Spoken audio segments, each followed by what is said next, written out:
Welcome to the Father on Purpose podcast, featuring author and ministry leader Kent Evans and business executive and military veteran Lawson Brown.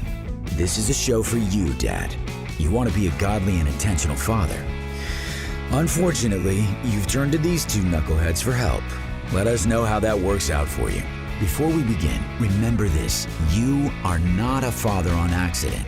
So go be a father on purpose. Please welcome your hosts, Kent and Lawson. Hey everybody, Kent Evans here, and Lawson and I are going to give you the occasional gift we give you, and that is you don't have to listen to us for the length of this podcast, so you're welcome. You are welcome. In fact, we're joined by a guy who, I got to be honest, I'm going to have a little trouble introducing this guy, so I'm going to take the short route because my goodness, the introduction could take the whole 45 minutes. Yeah, no kidding. Dr. Ken Blanchard is on the call today, and Ken has joined us for two reasons. One is he wrote this amazing book that's been turned into a movie, which we're going to talk about on the podcast a bit. But also, Ken's got some experience as a father himself, and we want to talk to him about that as well. Now, if you've not heard Ken Blanchard, first, let me ask you, where you been? Where have you been living? Years ago, Ken, the first time I saw you live was at a Lead Like Jesus seminar at Southeast Christian Church in Louisville, Kentucky. You had a star-studded cast. I think John Gordon was with you. I think Pat Lencioni was with you. What a great event. And Ken has been an author, a business consultant, a leader for many decades. He's spoken to probably millions of people, been married a very long time, which he'll talk about in a moment. He's published 60 or more books, most of them co-authored. You probably have heard of the 1 Minute Manager, Raving Fans, Gung Ho. He's currently the chief spiritual officer of the company he founded some 40 plus years ago in San Diego. He and his wife, Margie, started the Ken Blanchard companies. And so, Ken, thank you so much for spending some time with us today and speaking into the life of the dads who listen to our podcast. We really appreciate it. Well, it's my pleasure. And I don't think there's anything more important than dads. And if you look at talking to the young people that have problems, a lot of it is that they don't know their dads, and their dads have disappeared either through work or just not being there. So, wow, those dads listening, you're playing a very important role. So true. Lawson, what do we have for Ken to get us kicked off? Yeah, thank you for saying that, Ken. We feel the same way, and always as we're doing this, we just talk about we imagine a father driving or walking, taking a jog, listening to us, and a main goal of ours is to encourage them that they are super critical in their family, and that they need each other. And so, we encourage dads to listen to people who have done it before, and then also get together themselves. There's another podcast that I really like, and I've listened to for years. It's called How I Built This, by a guy named Guy Raz. And in that podcast, they break down companies that we've all heard of. And I want to ask you particularly about the Mulligan, because a lot of times How I Built This, they start with the origin story. How did that company even come to mind in someone's brain originally? And so for the Mulligan in particular, I'd love to hear from you two things. Where did the origin of this become real to you? And then with our audience in mind, can you tie it back, the story of the Mulligan, can you tie it back to yourself in your own family, maybe as a young dad, or now as a man who has a large, and growing family, in your role as you are today in your own family? Well, I tell you, I learned about the concept about 20 years ago when I first met Wally Armstrong. And Wally was a great professional golfer, and he's now a great teacher. But his first time at the Masters, which was just recently, he was 8 under par after 4 rounds, and he held the record for the lowest score for a first timer. And he started the Mulligan Golf Club, and I met him at a golf outing, and I said, "Mulligan Golf Club, what's that all about?" He said, "Oh, it's all about teaching young people about Jesus, because Jesus is the greatest mulligan of all time. Because any of you know anything about golf, if you had a lousy shot on the first tee, they'll say, why don't you take a mulligan? And it's named after a guy in Scotland years ago. and that means you got a second chance. And he said, who gives us second chances more than Jesus? And I went, wow, we need to write a book about that. And so I went to Callaway Gardens for about 2 or 3 days with him and talked. And then I went back to California and I got busy and all. And we have a golf outing of Christian guys, and the head called and said, Ken, you got any new books that I could send out to people? I said, yeah, I got this book, The Mulligan. He said, well, I need it in 2 weeks. Can you get it to me? And I hadn't written anything. So I said, Oh, wow. I said, God, this is up to you. What? You know, and I wrote the book in 2 weeks. It was unbelievable. And it's been out there and been translated in all kinds of languages. And then this great film guy, Rick Eldridge, read a copy and he said, my God, we need to make a movie out of this. And Pat Boone is the star. And it's a story of a really typical guy, and you fathers watch this, is where he's so into his work, you know, that he forgets about his family. And so he's been separated from his wife for 5 years, hasn't talked to his son in a couple of years. And, you know, it's work, work, work, work. And he goes to a pro-am in order to meet a Chinese executive that they want to do business with. And they give him Tom Lehman as his pro, and Tom's a great believer.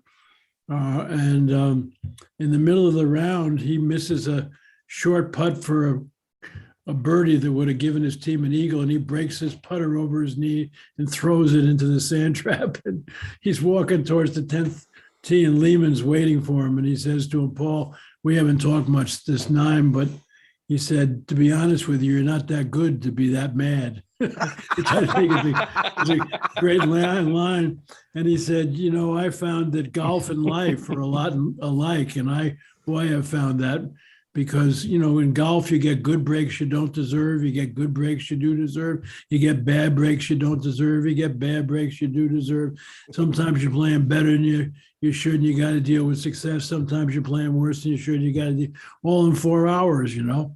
And golf spells game of life first, if you really spelled it out. So it really is interesting. And Lehman says that what I need to have you do, because I know your life is goofed up, because I've seen what you're doing with your golf game, is as an old pro, we call him the old pro, sits up on the porch. And he's in his 90s, but he's sharp as a tack. Go see him. He'll straighten out your golf and your life. And that part is played by Pat Boone. And Pat Boone is so excited. He's 87 years old, a wonderful believer, and just so excited about being part of this this film. And all the stars are. In fact, we had the official launch of the Mulligan movie on Tuesday night in Augusta, Georgia, the week of the Masters, and had a huge crowd, and the whole cast was there. And I zoomed in from California. I'm not traveling too much. I'm you know, just a kid of 62, second anniversary of my 21st birthday. But and I got to talk to Pat Boone and all, and they just loved it. And it just is amazing to see the impact that this film has had on people who were in it. And it's going to be in theaters all over the country today and tomorrow. That is super cool. I love that you guys opened it like that at the week of the Masters. I mean, how perfect is that? Well, and Ken, there's probably, we deal with a lot of dads, and the dads who listen to our podcast send us a lot of mail about their life challenges. And I'd like to take you back to that 62nd anniversary ago, back when you were a young business guy, and you probably had a lot of demands on your time. You had places you could be, you had people you could speak to, you had books you could write, or famous people to go network with. How did you balance the work of a professional business guy and being a husband and a dad and eventually a grandfather? How did you balance that stuff? Because we hear from dads all the time, and that's really what one of the main characters in the movie is really struggling with. That, do I go become just a total success as a CEO and a failure as a dad, or what's that tension like? And what was that like in your own life as you kind of? Well, when our kids were growing up, I was traveling a lot, you know, and I also started our company with my wife, Margie, who has a PhD in communication. But one of the things we decided is I would call home every night and talk to the kids. Talk to our son and our daughter and ask them about their day and talk and all. And so when I got home on a weekend, I didn't have to catch up completely and all, because they always would know. And then, when you eventually started to be able to, look at each other on TV, and that's how we could see each other. And so it was a constant and when I came home, I left my work in the car and I just focused on the family, and if I had work to do, I would wait till they went to bed. You just have to make some priorities. And so, but I had a wife, Margie, who, if I got carried away, she'd say, Ken, she'd wheel me back in and all. But it's not easy, but it's so important. I mean, what's more important than being a father? Mothers are pretty darn important too, but you have a chance to really mold somebody. My father was retired as an admiral in the Navy, and he was an amazing guy. And he was gone from when I was, probably 1 year old till I was almost 5 years old and all. But he wrote us letters and did all kinds of things. He couldn't call in those days, and all. But got a picture of me saluting him at the railroad station coming in. But he was just amazing. I remember I won the president of the seventh grade in New Rochelle, New York, and I came home and I'm all pumped up. And my dad says, "Congratulations, Ken, but now that you're president, your leadership training begins, because never use your position. Great leaders are great, not because they have power, but because people respect and trust them." He said, it's a myth in the military that it's my way or the highway. He said, sure, in battle, somebody has to call the shots, but if you act like a big deal over your men, they will shoot you before the enemy. And so he was just always there for me. And my mother was a great philosopher. She would say to me, "Ken, don't you act like you're better than anybody else, but don't you let anybody else act like they're better than you. God didn't make any junk. There's a pearl of goodness in everybody. Dig for it." And so I've been a digger for a long time. But I mean, the role of you as a father with your kids, they look up to you. They need you. They want your advice and all. And don't abdicate it. If you travel, get on the phone, keep in communication. How did your day to go? Any issues you want to talk about? Just be there for them. And you mind telling us a little bit, Ken, about your family? How many kids? How many grandkids? I have 2 kids and 5 grandkids. So it's really fun. We haven't got any great grandkids yet. We're hoping for that. But coming in June, Margie and I will be married 60 years. I mean, that's a few. Good for you. For a few years. But, Wow. I married way above myself, That's awesome. Congratulations. My dad said the key to a successful marriage, Ken, is to say, "Yes, ma'am." We had Ken, we had Bob Russell, who I know is a longtime friend of yours, on the podcast, and he actually did our wedding back in the day when April and I got married. And he quipped, he said, "Ken, I know that getting into heaven is based on faith alone, but if it were based on works, God would say, April, come on in." That's right.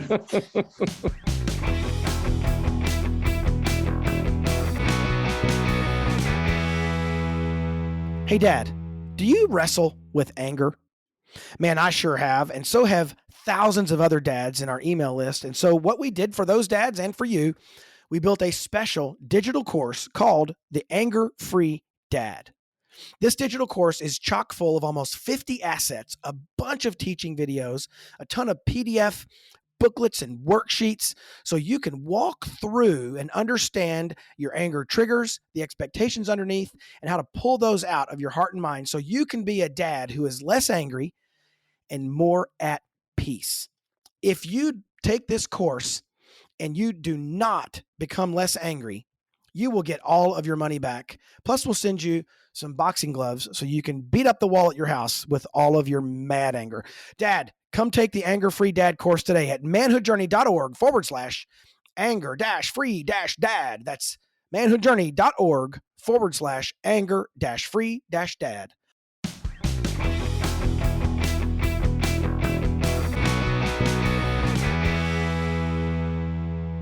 Ken, you said something that about the military. I was a Marine Corps officer for a while, and it is a myth about people running around yelling and barking orders, and that defines leadership. Servant leadership came along early in my career. I believe that your book, The Servant Leader, was kind of where things began to tip in that direction way back then. So that's become something of a principle, in my era of business leadership. How do you feel that applies as a father versus a business leader? Well, I tell you, when I talk to people initially about servant leadership, they often think I'm talking about the inmates running the prison or trying to please everybody or some religious movement. They don't realize that there's two parts of servant leadership. And one part is about vision, direction, values, and goals. And one of the things that you want to do as a father with your mate and all is say, what's our mission statement? What business are we in as a family? If we do a good job, what will we accomplish? What are the values that should drive our behavior? And then what are the goals that we have and all? And my son, Scott, speaks now. He's 57 years old, but he would talk when he was young and he would get in trouble. He said he wished he would, was treated like his friends, sent to his room or spanked. But no, he had to come down to the dining room table and talk to his mother and his father and his sister about his value, how his behavior was inconsistent with our family values. Oh, that's great. And, that's fantastic. But I think it's really important. So that's the leadership part, because leadership is about going somewheres. And then once that's there, then you turn the pyramid upside down. And now you're working for your kids. What can I do to help you win? What can I help you accomplish your goals? What do I help you, in terms of what do you want to do in terms of college or not college? And how can I be there for you? And boy, what an important mentoring role that you get a chance to play. And it doesn't work from a delegation, leave alone style. It only works when you stay in contact with your kids. Yeah. And a lot of dads, I think, struggle with this idea of letting their kids go the direction they should go. Yeah. They want to create some carbon copies of themselves. And I would guess, you had a really successful business career and a really successful author career. Yeah. I think a temptation would have been for your children to say, I want to be just like my dad and do the exact same things my dad did. How'd you encourage your kids in their own unique kind of giftedness or wiring so they didn't just try to become a Ken Blanchard carbon copy? Well, I think you could constantly asking, them, what do you really like to do? What's fun for you and all that, so like our son, Scott, he went to the hotel school at Cornell. He got really interested in hospitality, because he got a job working in a kitchen, dishwashing and stuff like that, and then our daughter, she got interested in the whole area of communication and all, and she started to work with a company in that area. And so we encouraged them to do what they want. And then finally, it was interesting when they were both, it was be 25 years ago, they looked at what Margie and I were doing with our company, and they said, gee, that doesn't look that bad. Do you mind if we join? And we started them at low-level jobs, and as well as Margie's brother, who was born when she was a freshman at Cornell. So he's 18 years younger than she. And now, at our ripe old age, Scott's the president. Our daughter, Debbie, runs the marketing department. Her brother, Tom, is the CEO. And Scott's wife, Madeline, has run our coaching business. And so it's really a family-run business, but we got 250 people. So it's in an office in London and a presence in the Far East. And so it's just been fun to see how it is. But Peter Drucker told me years ago, Ken, nothing good happens by accident. And fathers remember this. Put some structure on it. And so Scott had heard that too. And I worked at a company where they had a consultant work with the family once a quarter for a whole day, everything. And so we started meeting as a family with an outside consultant for now 25 years, and nobody's ever missed a meeting. We meet once a quarter for a whole day with an outside consultant. And if anybody's got an issue, because we didn't want the family to goof the business up, and we didn't want the business to goof the family up. But the other thing is have family meetings. It's really important. Why not meet once every 2 weeks as a family and say, how are we doing as a family? Is there anything we ought to be doing differently? And how can mom and I help? And all, what can you do to help us? And communicate. One of the themes in the book, Ken, as well as the movie, obviously, is this theme of second chances. A lot of dads tell me and Lawson that they feel like they've blown it.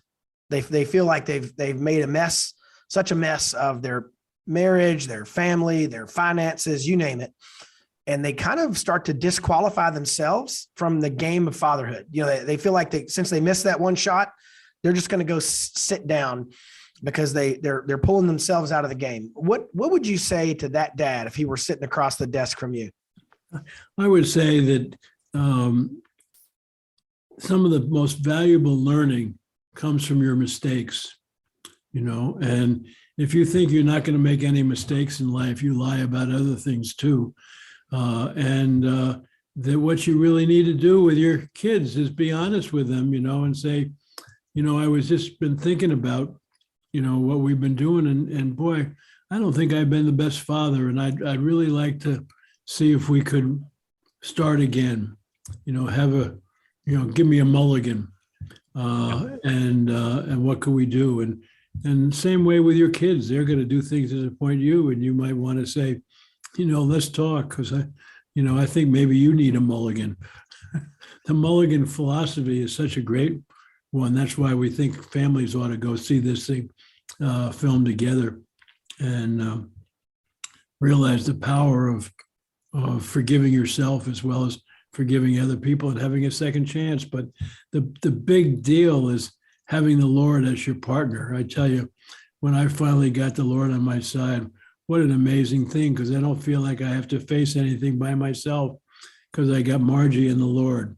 Between the two of them, I'm pretty well covered. That's very, very good to hear. Wow. I wrote down too. I mean, a lot of dads have maybe had some pretty big mistakes. And when you said you're not that good to be that mad about breaking the putter over his knee, that applies as fathers too. You may have messed up a lot of times and maybe even with the same thing repeatedly, but getting mad and breaking your putter over your knee does nothing to help that situation. You've got to receive forgiveness and keep at it, keep trying to improve. Yeah. And I've met so many people and I asked them about their fathers and they said, well, I haven't talked to them for years. And I said, well, have you thought about reaching out to your dad and say, Dad, I know we kind of, missed the boat somehow, but is there a way we could get back together? So it's a two-way street. So it's not just, you coming, but sometimes you might reach back to your father and say, hey, I'd love to connect up with you again. And the one of the key guys in the in the film, in the book, is this hard charging business CEO, Paul McAllister, who is I think it's fair to say winning at work and losing at home. He has trouble in the marriage. He has trouble with his son. And my email inbox is, I don't say full, but a frequent receiver of emails that sound a lot like that. I've got guys who email me and they're really competent at work. They're successful. They're effective in their jobs, but they feel like failures at home and they feel like they just don't have any ability to be, and it may be because they didn't have a dad themselves or whatever, long list of reasons. What do we say to that guy who's at that fork in the road mentally where he thinks, what I'm going to do? I'm just going to double down on work and I'm going to go ahead and make my money, run my companies. And I just can't get this family thing right. So I'm going to go where I can win and just going to gravitate toward the job. What do we say to a guy? Because we've got some guys listening to the podcast who are right on that ledge and they're about to make that choice. Yeah. Well, to me, life is all about relationships. It's about who you love and who loves you. And to turn your back on the important relationships in your life and focus it on work is a major mistake. God gave us the opportunity to work, but he didn't want us to get carried away with it. And so that you just need to kind of evaluate that and how do you put it into balance? And sometimes, you're going to have to work pretty hard. And you say to your family, the next month it's going to be a little crazy and I need your support, but stay in touch with them on the phone or, podcasts or not podcasts, but Zoom Sure. and stuff like that. And because today there's so many more ways to stay in communication than when our kids were growing up, and now it's just fabulous what you can do with Zoom and all those kind of things. How much did you learn about fatherhood from your own dad?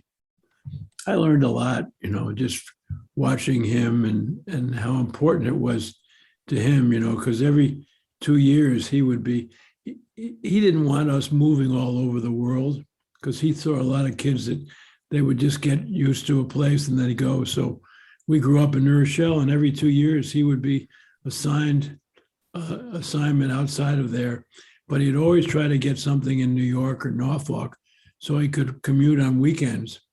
But during the week, he would always stay in touch on the phone and all that kind of thing, because he really thought his role as a father was important, and he didn't want to, jeopardize that, And if he worked with a guy that got upset because he, left early on Friday and didn't get back maybe till Monday morning, then he'd say, "You got the wrong guy. Maybe I ought to go work for somebody else."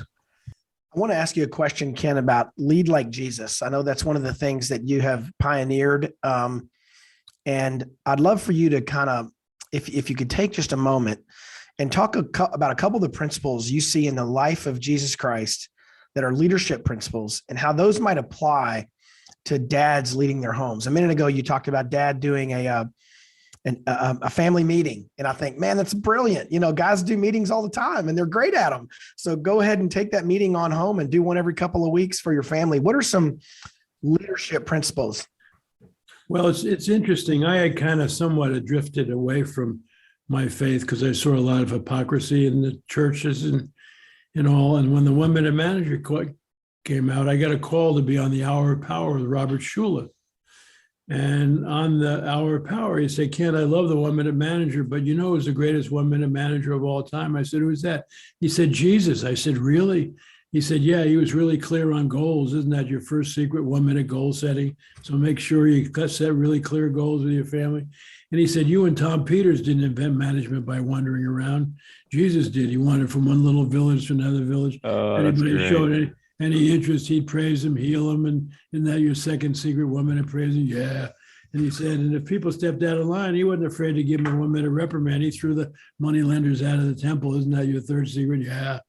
And so off of that, I started to go to read the Gospels, and I just laughed because everything I had ever taught about leadership, Jesus did with these 12 incompetent guys he'd hired. You wouldn't have hired that lot, And so it was really, and then I get a call, would I write a book with Norman Vincent Peale? And I said, "Is he still alive?" Because my parents had gone to his church before I was born, and he just had a tremendous impact on me. And then I met Bob Buford, who started halftime, and Sure. And he turned me over to Bill Hybels, who was heading up Willow Creek Community Church at the time, and it was just amazing the impact that they all had. And then I realized, wow, I got this teammate with God through his son, and why wouldn't I want a teammate like that? And it just changed my life, and it changed my wife's life too, because we both gave ourselves over to the Lord, and it's made all the difference. How important has a godly wife been in the process of both being a successful business guy, but also being an effective father and grandfather? Well, I think because we're coming from the same place, a lot of times in a couple, one will be a believer and the other one isn't, and I think it's worth sitting down and looking at that and saying, what could what can we do to get each other on the same team, and because it really helps, I mean, Marge and I were sitting at the Easter service yesterday, holding each other's hands, and we're going to be married 60 years in June, just thinking, thank you, Lord, and you gave your life for us, and what an amazing thing. You've done a lot of great for a lot of people, for us as dads. What your life has represented, Ken. I love hearing the story that you kind of became a little pulled away from air quote church, and then got brought back around by these great men. And I just want to tell you, you are one of the men that brought me around personally, and I really have always valued what you've taught and what I've gotten out of your book. So thank you very much. Is there any last thing that you'd like to say to our audience, Ken? It's really interesting with Lead Like Jesus. We're now in almost 30 nations, and everybody around the world loves Jesus. They don't particularly like Christians, And I was on a radio show recently. They said, we understand you're a man of faith. What's your religion? I said, I'm a follower of Jesus. They said, oh, you're a Christian. I said, no, I'm not. And neither was Jesus. A lot of people don't know Christianity is never mentioned in the Gospels. And it's mentioned 3 times in Acts, and it's negative, those damn Christians. Right. And Jesus didn't come here to start a religion. He came here to build a relationship. And he said 2 things that if we all would get out of arguing about who's got the best version of Christianity and listen, he said, you will be known as my disciples by how you love each other. And then he said, judge not, or you shall be judged. Duh. I wanted to call this recent book, I have a recent book came out called Simple Truths of Leadership, and I wanted to call it Duh. Why isn't common sense common practice? Because I think it is crazy that it's not. And so, Jesus is there for us to take care of our mistakes, give us a mulligan, a second chance, and take it and go back and redo some relationships and start again. You got another chance with the good Lord on your side. Man, love it. Hey, dads, listen, you just heard from one of the legends, the living legends of communication, business, leadership, faith. I hope it has blessed you like it's blessed me and Lawson. What an honor to have you on today, Ken. Guys, listen, go get the 1 Minute Manager. If you want to lead like Jesus, grab that book and learn the 1 minute goal setting, the 1 minute praise, the 1 minute redirection. Learn those principles because I use them all the time in my family, Ken, all the time. I'm a father of 5 boys and 1 daughter-in-law. I use them all the time. And then if you have a minute, go check out the movie, the Mulligan movie. It's fantastic. I got to be an early screener. I got to watch the movie. And it is a great story, good for the whole family. Pat Boone's role in it's hilarious. There's a couple moments, the scene where he says, I haven't driven since I had my license, back when I had my license. 20 years ago, yeah. Right. Any closing thoughts, Ken, before we bid you adieu and thank you very much for being on today? Well, my big closing thoughts is why go through life trying to figure out everything by yourself? You got a partner.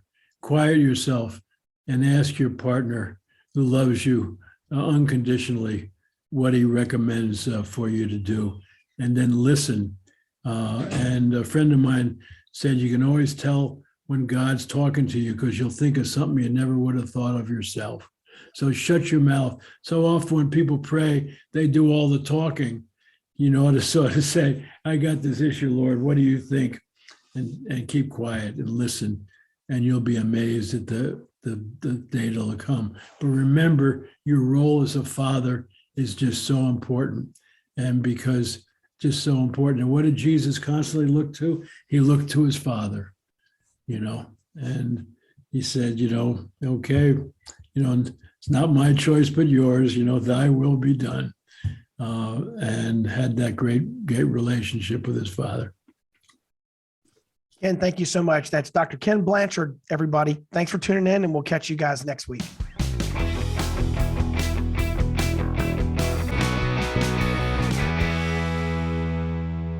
Hey, Dad, thank you for listening to today's show.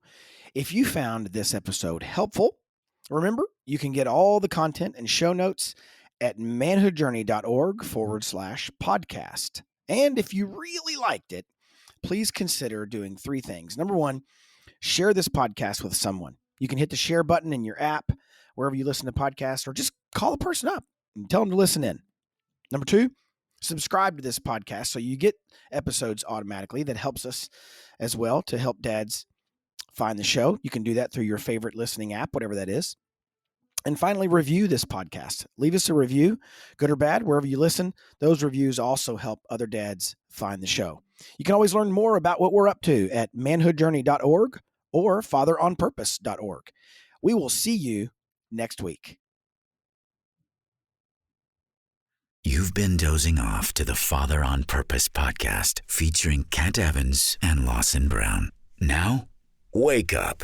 Head over to fatheronpurpose.org for more tools that can help you be a godly, intentional, and not completely horrible dad. Remember, you are not a father on accident, so go be a father on purpose.